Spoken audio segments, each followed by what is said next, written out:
Aksi boikot PPN 12%. Menerapkan frugal living dan mengurangi belanja. Pajak pertambahan nilai, PPN, merupakan salah satu pajak yang dikenakan pada konsumsi barang dan jasa. Baru-baru ini, kenaikan PPN menjadi 12% di beberapa negara atau wilayah menuai reaksi dari masyarakat, termasuk di Indonesia. Banyak yang merasa bahwa kenaikan ini memberatkan, terutama bagi kelompok menengah ke bawah yang paling terdampak oleh inflasi dan kenaikan harga kebutuhan pokok. Sebagai respons, beberapa masyarakat mulai mengadopsi strategi seperti frugal living, gaya hidup hemat, dan mengurangi konsumsi sebagai bentuk aksi boikot terhadap kenaikan PPN. PPN adalah pajak konsumsi yang berlaku hampir pada semua jenis barang dan jasa, sehingga dampaknya langsung dirasakan oleh masyarakat umum. Beberapa alasan mengapa kenaikan PPN menjadi isu penting meliputi: 1. Beban ekonomi tambahan. Kenaikan PPN berarti harga barang dan jasa otomatis naik. Misalnya, kebutuhan pokok seperti makanan, pakaian, dan layanan kesehatan yang sebelumnya sudah mahal akan menjadi lebih tidak terjangkau. 2. Tidak proporsional bagi semua lapisan.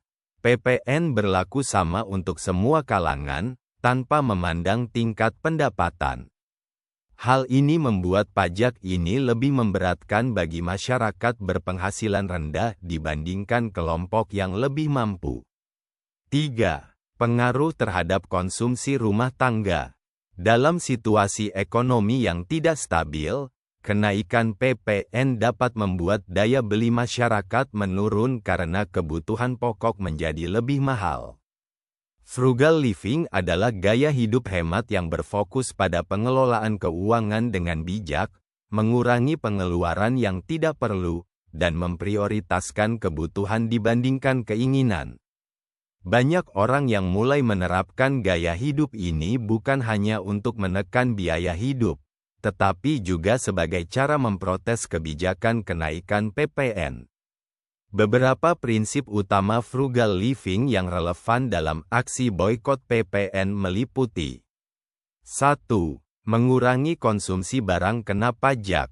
Dengan membeli lebih sedikit barang, masyarakat bisa secara langsung mengurangi pembayaran pajak PPN.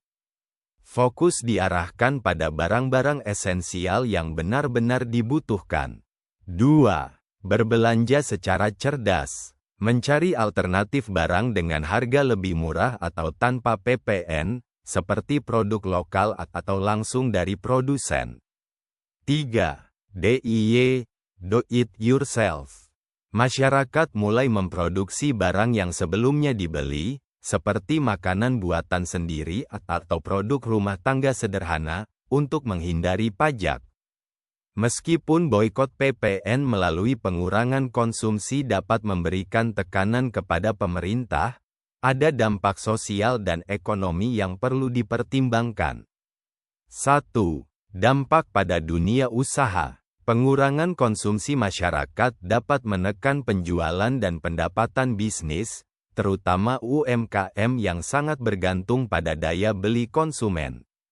2. Penurunan penerimaan negara. Jika aksi ini dilakukan secara luas, penerimaan pajak negara bisa menurun, yang pada akhirnya dapat memengaruhi alokasi anggaran untuk layanan publik. 3. Perubahan pola konsumsi.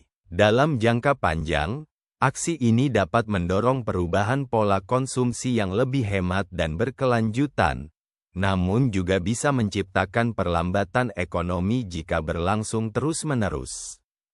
Selain menerapkan frugal living, ada beberapa langkah yang bisa diambil masyarakat untuk mengurangi dampak kenaikan PPN.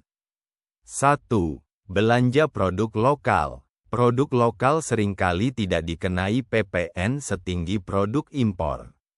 Dengan mendukung produk lokal, kita tidak hanya menghemat, tetapi juga membantu perekonomian domestik. 2. Gunakan barang bekas. Membeli barang bekas atau memanfaatkan barang yang sudah ada dapat membantu menghindari pengeluaran baru yang dikenai pajak.